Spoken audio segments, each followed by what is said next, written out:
to The Insomniac Show with Nicolette and Brian. We'll get real deep with you, educating, inspiring, and solving problems with some of the most inspirational humans on the planet. Buckle up and come on the journey. I'm excited.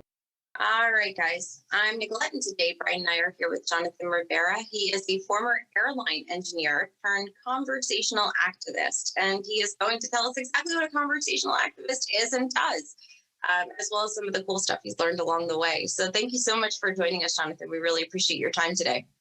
Thank you. Thanks for having me. So, all right, here's the question. What is a conversational activist? But tell us a little bit about your journey there. How do you go from engineer to this? Absolutely. Well, again, first off, thank you. Thanks to the both of you for talking to me today. So what a conversational activist is, and that's who I am, is somebody who seeks to find a commonality and immerses themselves in a group of people that maybe I disagree with, maybe they don't understand me, they don't like me, or just plain and simple, just different from me, right? And what I do is I just get really uncomfortable and go into those uncomfortable situations in a group of people, like I said, that are different than me with the purpose of learning. I try to walk in their shoes and I try to kind of follow them or see what it's like to, live in a day of, a certain demographic, right? The reason I do this more than anything is because I want to be able to learn from those that are different. See, I'm of the belief that nowadays, with all the craziness that's going on, the best thing I can do, because nobody is ever going to be exactly like me. Nobody's going to think like me. Nobody's going to look exactly like me. Like, we may have our groups that, we hang out with, but the best thing I can do is I don't want to change how people think. I don't want to try to throw my opinion onto people. I just want to sit there and learn from somebody, because that's the best way to work together. Because at the end of the day, like it or not, we all live here. Mm-hmm. We're all going to have to learn to work together. So instead of pointing fingers, I'd rather just do my part. Mm-hmm.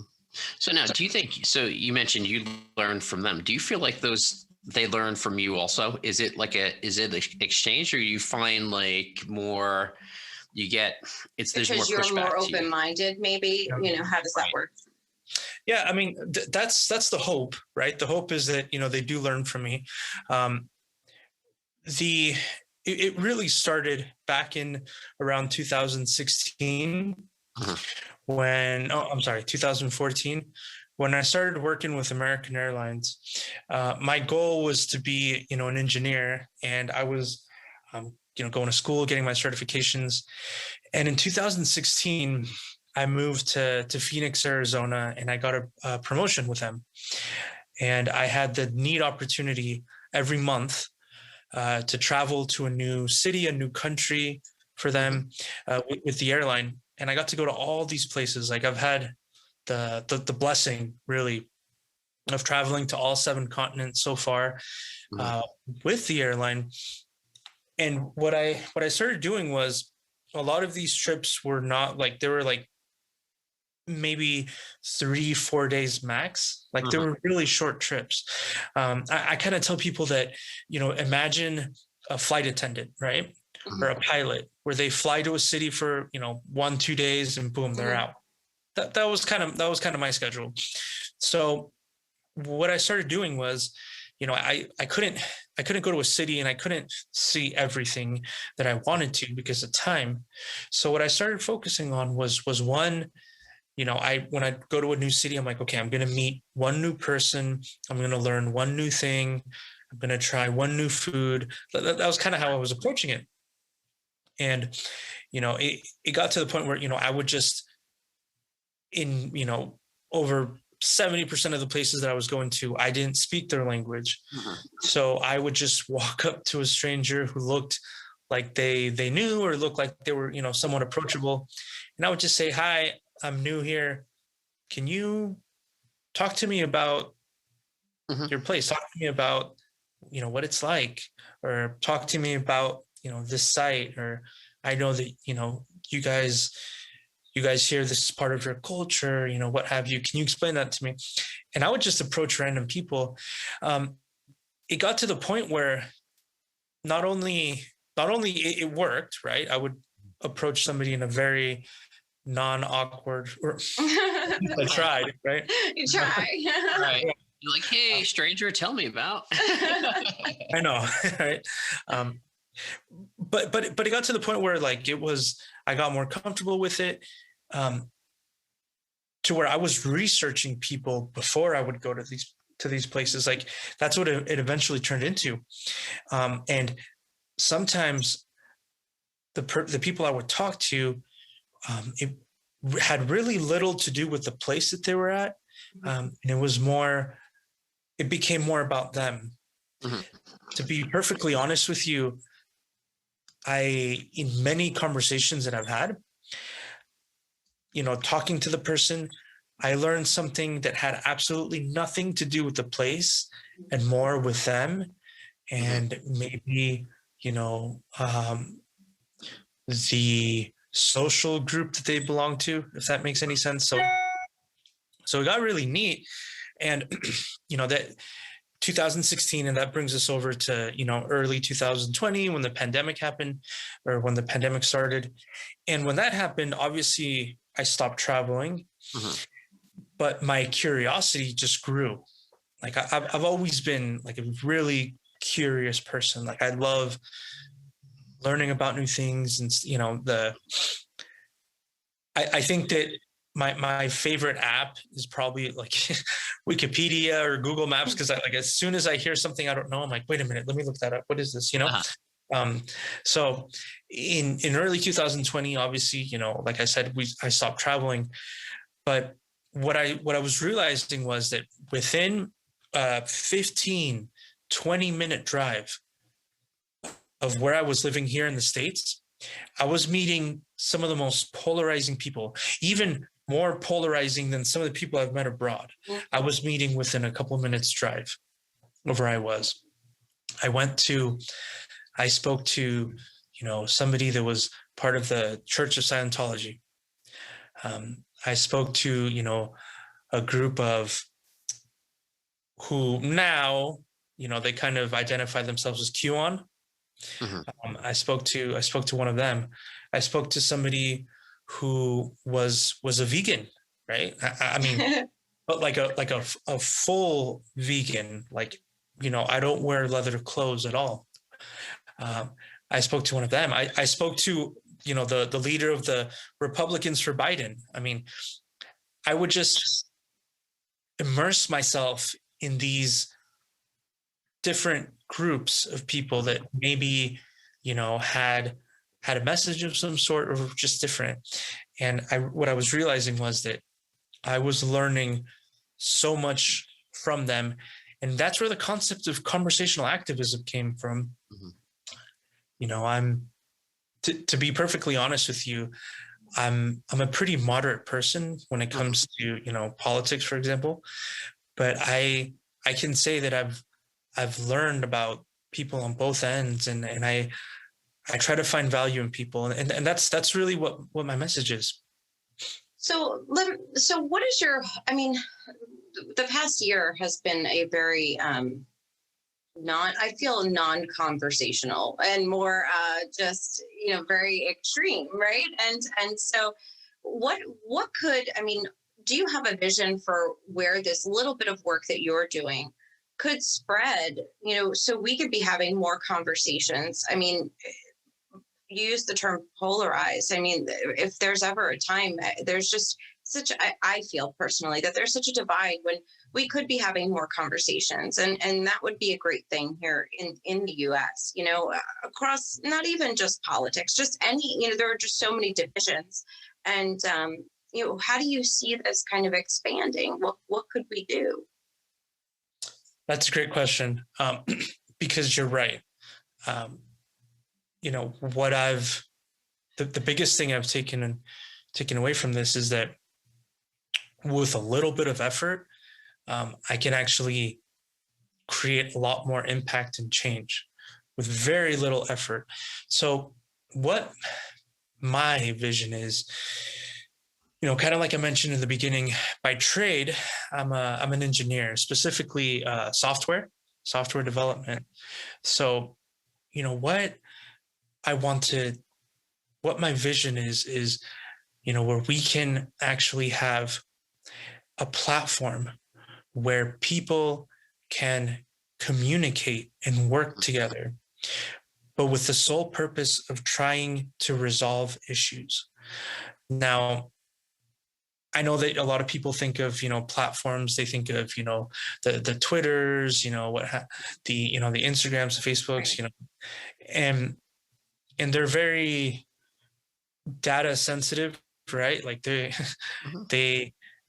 they can block you, they cannot block you, what have you. I am part of the tech world, but I don't believe that people should be defined by what they believe in. And even within those platforms, like that happens a lot more than we think it does. So, part of the vision that I have is that, regardless of what you think, if we all live in a city, right? If we all live in Seattle, right? And we live, for example, in, this small part of Seattle, we have issues there that maybe the people in Portland don't have, right?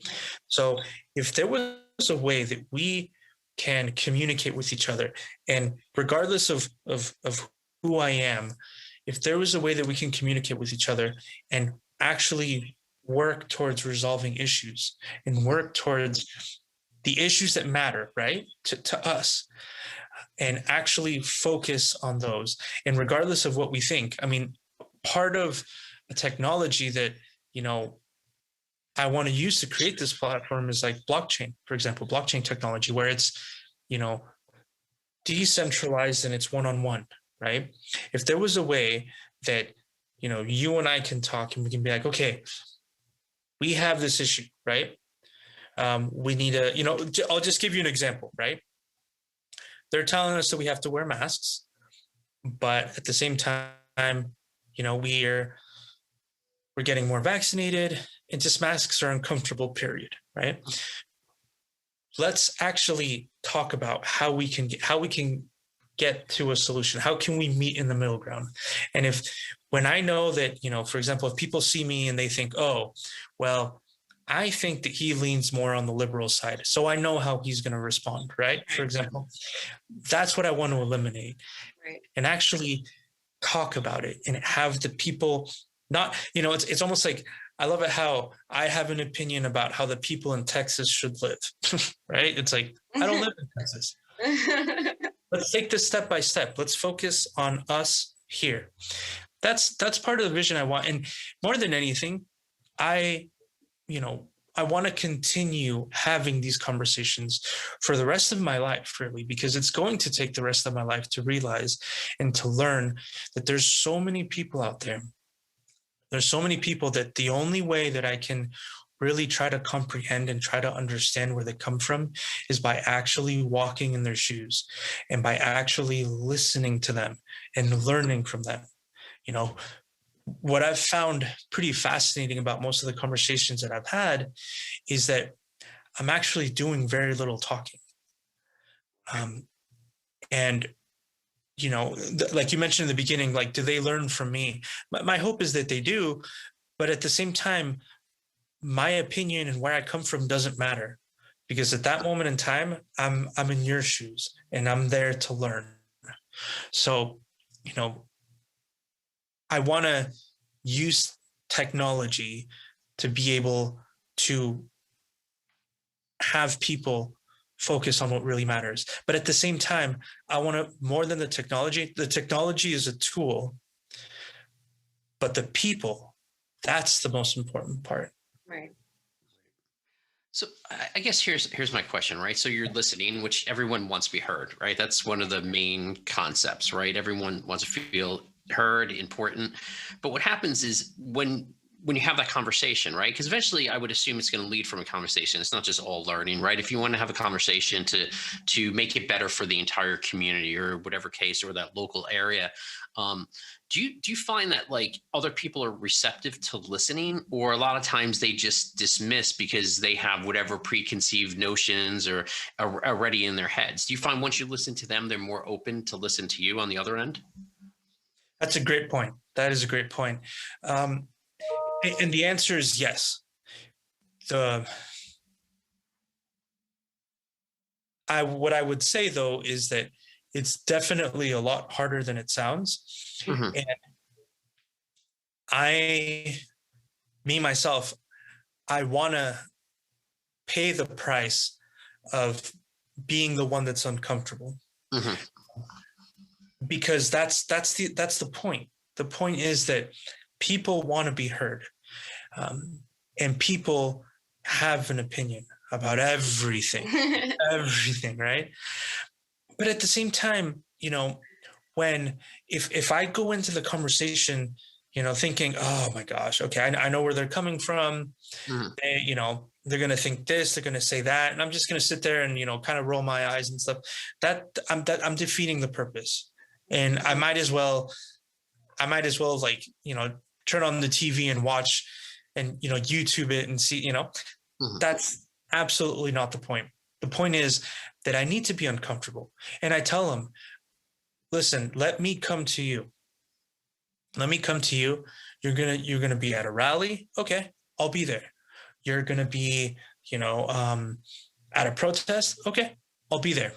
Or simply, you're getting together with your group. Okay, let me be there. I want to be, when I show them that I'm willing to listen and I'm really there to learn. Some of the most intimidating people have opened up the most, actually.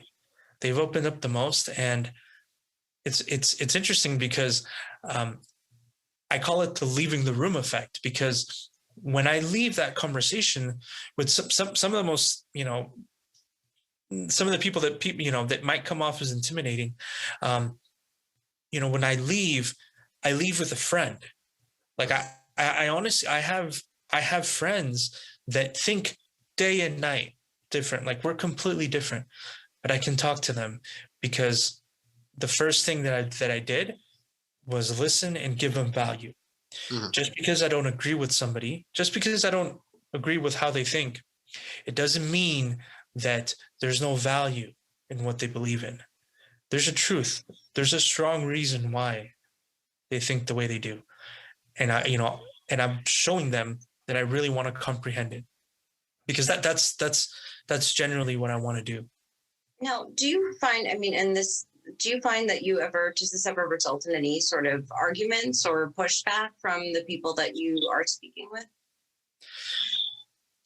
To be honest with you, no. And I think the reason is because I don't debate them. And I know that some people, I tell them that beforehand. And some people, when we meet, they still want to debate. But I don't fight back. I let them listen. I let them vent, because 99% of people, they already have something that they want to, that they want to say, and that's fine. I let them do that. I let them say, I'll even go to the point that if they want to diss me, or if they, that's fine. They can do it. That's a price that I'm willing to pay. Now, what do you do with this information after you have these conversations? Well, one of the things that I'm trying to do is I'm trying to, create the following, and I want people to be able to hear and to see that these conversations are being had. I will be honest though, a lot of people are not really comfortable with me recording it. Yeah. That's okay. But I still want to be able, to tell them, okay, can I just take a picture with you? And can I show people that you and I were able to talk? That's okay. That's okay that, you're a member of the Proud Boys. That's fine. I have nothing, I can respect absolutely everyone. I can, I just want people, I want people to see that, because kind of like I mentioned a little bit ago, I think that a lot of people that are coming from maybe the tech or the data background, people think that, we want to manipulate that data, or we want to use it for our own means. And I'm the complete opposite. Like I said, technology is a tool, but the most important thing is being able to learn from people. So honestly, that, I mean, the conversations do get uncomfortable in the beginning, but I have to hold my ground, because the integrity of what I'm doing, and I remember that's always going through my mind when people start, getting, like very argumentative. But to be honest with you, it never ends bad. It never ends bad. Awesome. That's awesome. Do you have a place where we can see any of those pictures, or do you have anywhere that you're sharing them currently? Yeah, absolutely. I need to update some, because some people, like, for example, I've spoken to 10 people, and the pictures we took, they want to change it, or they said, actually, can we have that conversation again? I'm like, okay. So, and now that things are opening up again, a lot of the conversations were Zoom, right? But I tell them, hey, if you're comfortable and I'm comfortable, let's meet up. I will fly to where you're at. I don't care. I will fly to where you're at, and I just want to be able to see you. So, in the last couple of months, it has been kind of hard, because very few people have wanted to meet live. But some of those people I spoke to, I think I can meet them again now and take those pictures. I have an Instagram where I'm trying to create that following, and that's really my what I'm using, because I'm still working on that platform. I'm still working, and hopefully soon I'll be able to create the app where people can start having that conversational the conversational activism, because that's what I call it. So yeah, you can go on my Facebook, Jonathan.Rivera17. Awesome. Well, let's follow you. Let's follow Jonathan, and let's wait for that platform, because I think it's something that we all need right now. Yeah, for sure. And definitely come back once you have your platform. Yeah, once you launch it, come back on. Let's take a look at it, and let's get people having real conversations. That's awesome. Yeah, thank you. And like I said, if there's anybody that you think I should talk to, I would love to. No, nobody's too extreme. Nobody's to this. I know it sounds weird, but I really love being uncomfortable, because I think I grow the most. So. Thank you, Jonathan. Thank you for your work. One person making a difference. Thank you.